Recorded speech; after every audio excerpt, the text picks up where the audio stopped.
เรียนพรได้ญาติโยมทุกคนทุกท่านเนาะตักไทยเสาร์วันที่29พฤศจิกายน2568อากาศกันยังหนาวก็แก้ไขไปเพราะว่าแก้ทุกข์คือกันละการเผชิญสิ่งกระทบเอาก็เฮ็ดในเฮ็ดไหลให้มันบ่ทุกข์หลายหิวก็ต้องกินให้เวทนาเก่ามันหายไปบ่ให้เวทนาใหม่เกิดขึ้นคือกินข้าวเสื้อผ้าจีวรนั่นล่ะบางมองบางทีนะคือพระนี่ก็ถือเข่งคัดนะเกี่ยวกับการใส่ชุดใส่หมวกใส่รองเท้าใส่เสื้ออันนี้แหละตามพระวินัยมันก็เข่งคัดนะพระไม่ควรใส่เสื้อใส่อะไรปงคือว่ามันเบิ่งคือฆราวาสนะนี่แหละจังว่ามันก็ทกเถียงกันเรื่องความเป็นอยู่อาศัยอันนั้นอาศัยอันนี้อยู่เพื่อหยังเฮาบ่เข้าใจมันก็ได้เที่ยงเดียวละพอเข้าใจก็โอ้ยซื้อไปหั่นละป้องกันความหนาวซื้อหมวกบางประเทศทิเบตเนี่ยเขาก็ใส่เสื้อใส่หมวกกันหนาวป้องกันความหนาวความทุกข์ที่มันเกิดขึ้นให้มันหายไปมันก็เบิ่งจิตเบิ่งใจไปแหละแม่นบ่เราเถียงกันอยู่ห้ามอันนั้นห้ามอันนี้ก็บอกเข้าใจว่าห้ามเพื่ออย่างนะห้ามจับเงินนี่แหละเฮียงเหลืองใหญ่อันนี้ก็ได้จับเงินเฮ็ดหยังเพราะว่าจริงๆก็หมายถึงก็ความยึดมั่นถือมันก่อให้เกิดกิเลสตัณหาล่ะได้เอียงมามันสิมีความโลภเกิดขึ้นในจิตเห็นบ่เฮาได้หยังมานี่เฮาสิมีความมีตัวกูไปยึดว่าของกูทันทีเนาะมีเมมาก็เมกูมากูรถกูอันเด้แต่บ่มีก็บ่ได้มียึดแม่นหรอวะอีหยังกระทบหยังก็ว่ามีเป็นสุขเป็นทุกข์มีหนาวมากก็กูหนาวอันเด้แต่บ่ได้ศึกษาว่ามีการกระทบเนี่ยเพื่อศึกษาว่ามันบ่มีเพื่อศึกษาว่ามันเป็นของมันอันนี้รถโอ้บ่ศึกษาธรรมก็เลยมีแต่ตัวตนมีแต่ปัญหาทำไมว่าได้เนาะทำไมเป็นอย่างนั้นทำไมต้องเป็นอย่างนี้ถ้าตามคำสอนพุทธเจ้าแล้วโอ้ยเพิ่นเห็นธรรมแล้วเช่นนั้นเองมันสิเป็นหยังเป็นเช่นนั้นเองตถาคตเนี่ยเช่นนั้นเองหนาวก็คือหนาวแท้เช่นนั้นเองมันจะทำไมมันคือหนาวแท้คือเป็นอย่างนี้น้ำคือโทมคือฆ่ากันคนเช่นนั้นเองมันจะทำไมฉันต้องเจ็บฉันต้องป่วยโรคนี้เป็นเพราะอะไรทำไมเช่นนั้นเองมันมีเหตุมีความโง่มันเลยเกิดมาทุกข์มันเลยมีตัวกูมันสิเป็นอย่างเนี่ยบทศึกษาธรรมมันก็มีแต่ทำไมผัวกูต้องตายทำไมลูกกูไม่ดีนี่แต่ทำไมมันก็เลยทุกข์มีแต่กูละทำไมก็ได้แล้วเข้าใจธรรมะแล้วกันธรรมะธรรมะตถาคตเช่นนั้นเองเขามาด่าเราเช่นนั้นเองเขามาชมเราเช่นนั้นเองสิมีอย่างนี่หลงอะไรเห็นบ่ล่ะธรรมะเนี่ยโอ้ยมันวิเศษเลยไม่สิหาเรื่องกับสิ่งปรากฏบ่เนี่ยคือคำสอนที่ครูบาอาจารย์สอนเฮาอยู่ตลอดให้มีสติกับสิ่งปรากฏมันเช่นนั้นเองเมื่อเจ้าก็บ่อยู่นี่มีแต่คำควรวิไลลำพันธ์บ่เยอะเกิดแนวสิ่งที่มันบ่ดีอย่าเจอแต่สิ่งที่มันสุขมันบ่มีดอกสุขในโลกมีแต่ทุกข์เห็นบ่เกิดมาก็มาเจ็บมาแก่มาตายเจ้าว่าเจ้าสุขบ่ก็มีแต่ทุกข์ทั้งนั้นแหละสุดท้ายก็ตายกันนี่สุขบ่ตายบ่จะทุกข์ก็ยังมาเกิดนั่นล่ะจบแท้จริงถ้ายังเกิดอยู่มันก็ยังทุกข์อยู่ยังเป็นสัตว์โลกอยู่มันก็ยังทุกข์อยู่เวียนว่ายตายเกิดยังเกิดเป็นเทวดาก็พัดภาคจากสิ่งที่เจ้าของ มีความสุขก็ตายฮะละเนี่ยหนาวเนี่ยมือก็สั้นละเนี่ยมันทุกข์เนี่ยมันก็เป็นไปตามเหตุปัจจัยเห็นบ่ว่าเจ้าของเกิดเป็นคนป่านนี้ก็ว่าทุกข์อยู่เบื้องหมาเนี่ยเป็นบ่วันนี้เบื้องต่ำลงไปอีภพภูมิที่ต่ำลงไปอีเปรตเนี่ยสุรกายสัตว์นรกพวกน่ะเขาเฮี้ยงเสวยแต่ความทุกข์นอกจากมาเป็นคนก็ว่ายังว่าทุกข์อยู่เนี่ยมันดีแล้วนี่เป็นมนุษย์เป็นภพภูมิที่ได้ศึกษานะว่าทุกข์มันเป็นอันนี้สุขเป็นอันนี้แล้วก็เรียนรู้ว่าสัตว์โลกนี่มันเป็นไปตามเหตุปัจจัยของทุกข์ของสุขนะนี่แหละเสียดขี้มูกว่านะมูย้อยหนาวเบียบขันออกมาได้เนาะเบียบขันให้มีขี้มูกไหลน้ำตาไหลนั่นนี่ละมันทุกข์เด้ มันมีเหงื่อออกมาในนี้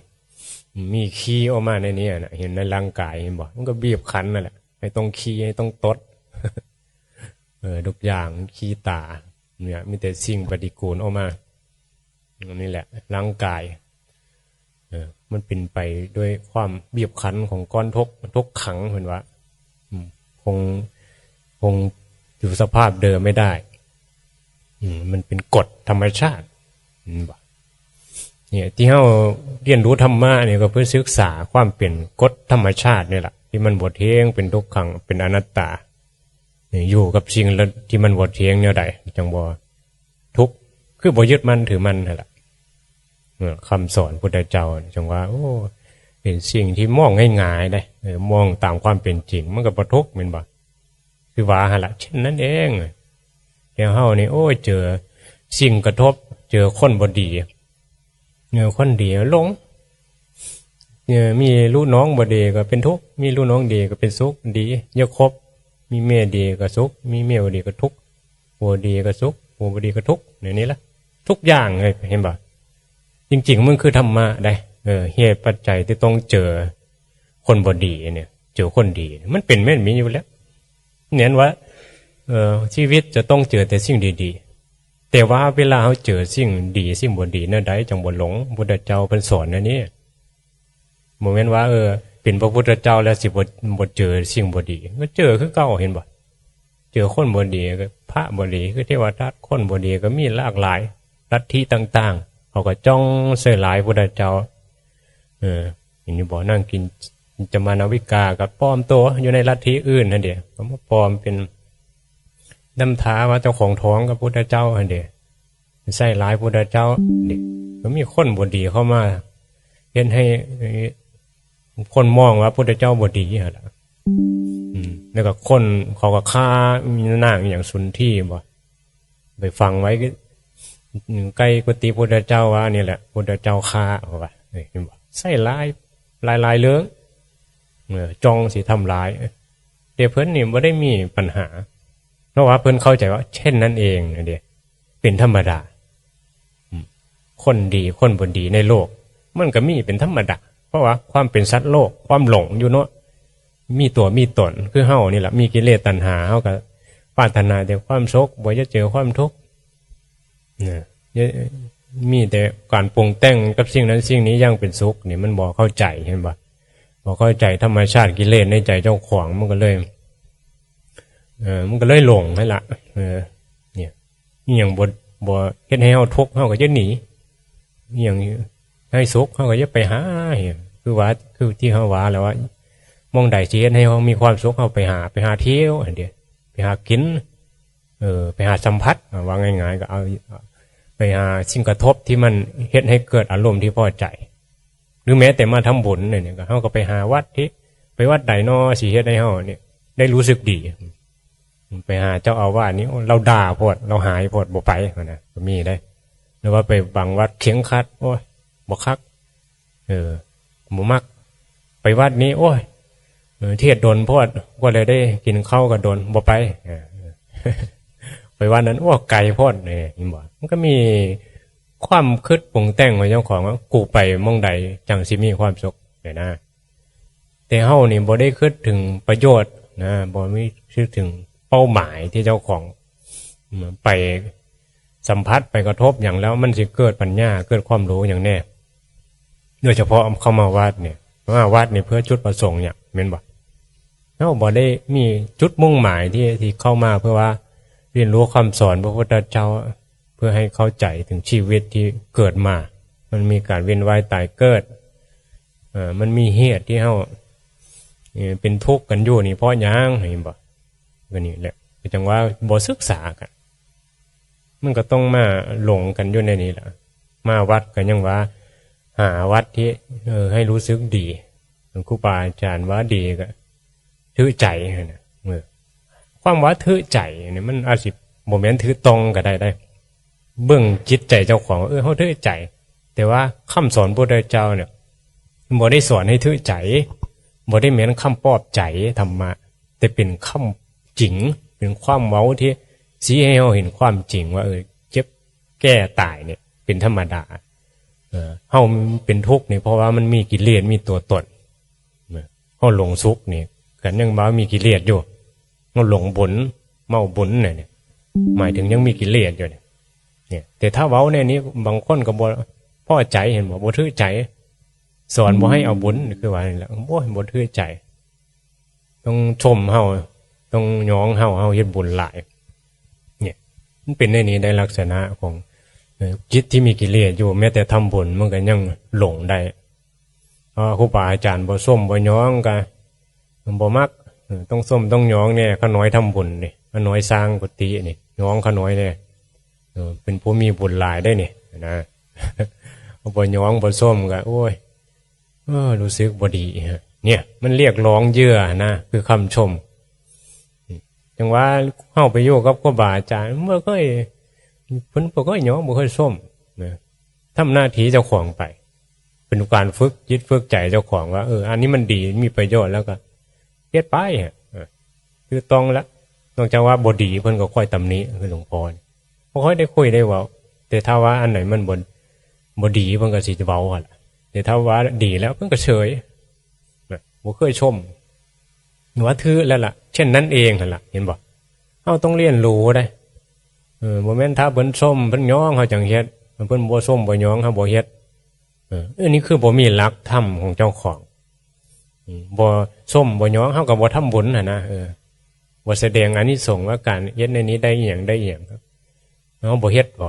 นะคือบ่มีหลักธรรมที่ถูกต้องบ่ได้สัมมาทิฏฐิหั่นล่ะอันใดสัมมาทิฏฐิแล้วมันบ่สนดอกทำบุญทำความดีไปพระดีพระบ่ดีก็เรื่องของเพิ่นเฮาเฮ็ดดีก็เป็นเรื่องของเฮามันเป็นกรรมดีของเฮาเห็นบ่เป็นสิ่งที่เฮาเฮ็ดเพื่อสร้างบารมีให้เจ้าของเนี่ยหลุดพ้นจากความยึดมั่นถือมั่นการให้ทานการสละจาคะช่วยเหลือผู้นั้นผู้นี้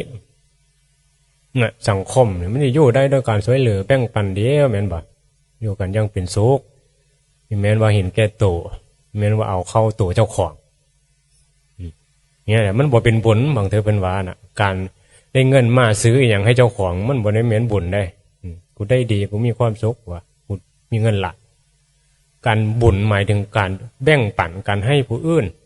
การให้ทานจิตใจเบื้องจิตใจเจ้าของเห็นบอกเวลาซื้อของให้ผู้อื่นรู้สึกดีให้ลูกให้พ่อให้แม่คือกันนั่นแหละให้พระให้ชีนี่ละให้สมณะให้หมูให้หมาเห็นบอกจิตใจมันให้ได้เห็นบอกมันปรารถนาดีเยอะเขาพ้นทุกข์นั่นแหละมันมีความเมตตามันเป็นบุญเกิดขึ้นที่จิตใจเจ้าของไม่ว่าได้เงินหลายก็ซื้ออย่างกูจะกินอย่างซื้อให้เจ้าของบ่สนใจผู้อื่นอันนี้ความเห็นแก่ตัวแต่ว่าซื้อให้ผู้อื่นแล้วเห็นเขากินเขาอิ่มเจ้าของก็อิ่มไปนั่นเห็นบอกบางเทอพ่อแม่แบ่งอาหารให้ลูกในนี้ละลูกกับข้าวบ่หลายให้ลูกกินอิ่มเจ้าของก็อิ่มไปนั่นมันเมื่อคล้ายๆว่าเห็นพระทำบุญนี่คือกันนี่ละเห็นบอกนี่แหละคือบุญนะคือซื้อของไปเนี่ยเขาสิเอาไปให้รู้แต่ว่าเห็นพระก่อนนะเอาทำบุญดีกว่านี่จิตใจที่มันลึกถึงบุญแล้วลึกถึงการให้จิตใจที่สละเห็นคุณงามความดีนะเอามีโอกาสได้ทำบุญโดนๆอย่างเห็นพระมาเนี่ยชีวิตนี่บ่เคยทำบุญจากเธอเห็นพระมานี่โอกาสมีแล้วก็เลยสละทำบุญไปเธอหน้าเธอก่อนมันยังละมีดอกลูกยังซื้อให้ไม่นะนี่จิตใจของ คนที่ศรัทธาวะเขาก็เห็นพระเขาก็ทำบุญในนี้แหละแต่ว่าคนบ่มีจิตศรัทธาเขาก็เสยเกิดเหตุการณ์อย่างขึ้นกันบ่สนใจเหตุการณ์เกิดน้ำท่วมในนี้แล้วโอ้มีโอกาสทำบุญแล้วว่าบางคนได้ซอยเหลือแบ่งปันกันเกิดวิกฤตเหตุการณ์อย่างเห็นบอกคนสิหูกันได้ก็ย้อนว่ามันเกิดเหตุภัยที่เป็นทุกข์ขึ้นมาสิบ่ทิมกันสิซอยเหลือกันในนี้แหละสังคมมันจังมันจึงเกิดวีรบุรุษขึ้นมาได้ก็ย้อนว่ามันมีปัญหามันมีทุกข์แล้วก็คนที่ก็มีเท่ากันเกิดเหตุการณ์ที่ว่าน้ำท่วมกับคนก็ยังไปลักของไปขโมยของก็มีเนี่ยมันก็มีคนดีคนบ่ดีในสังคมเขาก็เพิ่งเป็นธรรมะอะไรเห็นปะเนี่ยชีวิตในโลกนี้มันมีอย่างให้ศึกษาเยอะแยะมากมายแล้วก็มองมาเป็นธรรมะมันก็สรุปได้ว่าบ่เป็นยังบ่เป็นทุกข์เป็นธรรมดาเนี่ยชีวิตเนี่ยมันง่ายๆได้ธรรมะบางทีมันมีเหตุการณ์ที่เกิดกับเฮาอยู่แล้วล่ะสิ่งที่บีบคั้นให้ทุกข์หลายทุกข์น้อยมันแล้วแต่เหตุปัจจัยแต่ละคนแม่นบ่ในชีวิตนะบางคนก็เจอเหตุการณ์ที่ทุกข์หลายปตจาราเนี่ยนี่ล่ะเห็นบ่รู้ตายโพตายรู้ตายพ่อแม่ตายก็ได้เหตุการณ์ทุกข์หลายได้เห็นน่ะเห็นบ่เฮาเพราะว่ายังซ้ำนี้ยังว่าเฮาทุกข์อยู่แม่นบ่มองคนที่เขานั้นกว่าเฮาแฮงทุกข์หลายเจ้าของพอซ้ำนี้ก็ยังว่าทุกข์ผู้อื่นเขาแฮงบ่มีกินมีอยู่ขอทานเนี่ยน่ะอินเดียเนี่ยน่ะบางประเทศเขาก็อยู่ในเมืองหนาวอีหลีก็หนาวสั่นกว่าเฮาอีกทุกข์กว่าเฮาก็มีหรือบางประเทศก็ร้อนกว่าเฮาก็มีอดยากปากหิวลำบากการอยู่การกินแค่ลาวประเทศลาวจ้อๆเขายังความเจริญเขาก็ยังลำบากต้องทำมาหากินเห็นอยู่บ่ที่ว่าอย่างมองไปไกลอย่างเนี่ยเมื่อมีความเข้าใจก็มองมาเบิ่งเจ้าของนี่โว้ยมันบ่ได้ทุกข์ปานนั้นแห้งหูธรรมะนี่มันแห้งสบายเลยแม่นบ่ไปทุกข์ให้โง่เห็นอย่างชีวิตเกิดมาแล้วมันมีอยู่มีกินภายนอกนี่ก็ดำลงไปหนาวก็แก้ไขกันไปแหละสิมายึดมันถือมันในวินัยหยังแต่ก็ยึดมันถือมันล่ะแต่ยึดมันแบบมีปัญญาเหมือนยึดมันแบบหมดใช้ให้เกิดประโยชน์นี่บ่ยึดแต่บ่มันนะคือหลวงปู่ชาเพิ่นว่ายึดอยู่ได้เงินมาโยแต่ก็บ่ได้เอามาเป็นของกูหั่นน่ะเนี่ยพระมีแม้นว่าบ่ให้มีเงินบ่ให้จับเงินให้มีให้ใช้ให้เกิดประโยชน์พระพุทธเจ้าเพิ่นสอนให้ฉลาดไม่ได้สอนให้โง่ไม่ได้สอนให้ทุกข์มีแบบบ่มีแบบเข้าใจในสิ่งที่มีใส่สิ่งนี้อยู่นี่แบบเข้าใจสังขารว่ามันบ่เที่ยงมันบ่มีหยังเป็นของเฮาดอกเอามาใส่สงเคราะห์กันเงินทองเข้าของปัจจัยสี่ต่างๆอันนี้แหละเหตุมันเป็นเหตุปัจจัยกับเหตุนี่อย่างเหตุที่มีปัจจัยอันเดียวสร้างอย่างใดก็ไปตามเหตุปัจจัยก็คือปัจจัยก็คือเงินทองไอ้ซ้ำนี้ก็สร้างกุฏิน้อยๆไปแหละจะไปสร้างหรูๆลางามคือเขามันก็บ่ได้มันเหตุปัจจัยเฮาซ้ำนี้เฮาพอใจตอนนี้ก็นี่แหละความสุขความพอความเข้าใจในเหตุปัจจัยของเจ้าของเนี่ยที่สิ่งสำคัญนั่นแหละคือเหตุปัจจัยสำคัญคือเหตุปัจจัยคือปัญญานะถ้าบ่มีปัญญามันก็นี่แหละมันก็ทุกข์สิมีเงินทองหลายก็ทุกข์คือเก่าอย่างว่าเหตุปัจจัยที่สำคัญคือปัญญามีความรู้ที่เข้าใจเขาก็บ่ทุกข์เห็นบ่มันบ่มีปัญญานี่โอ้ยอยู่กุฏิหรูดูเฮือนหรูมีของดีกินแซ่บๆก็ทุกข์คือเก่าถ้ามีความเข้าใจในธรรมะมีปัญญาเผชิญทุกข์เผชิญหนาวเผชิญน้ำท่วมก็บ่ทุกข์โอ้เหตุปัจจัยกรรมเนี่ยมันมีเหตุ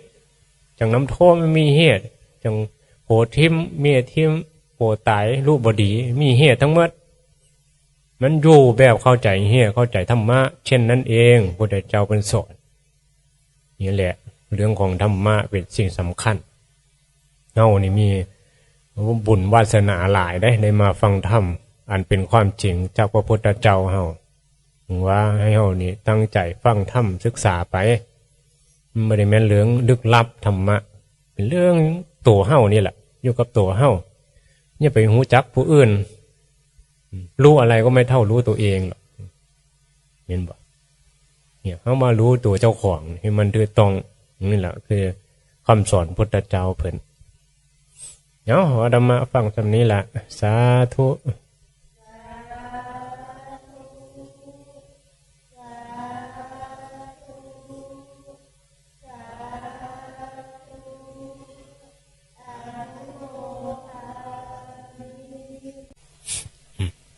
เรียนพรเด้อญาติโยมทุกคนทุกท่านเนาะ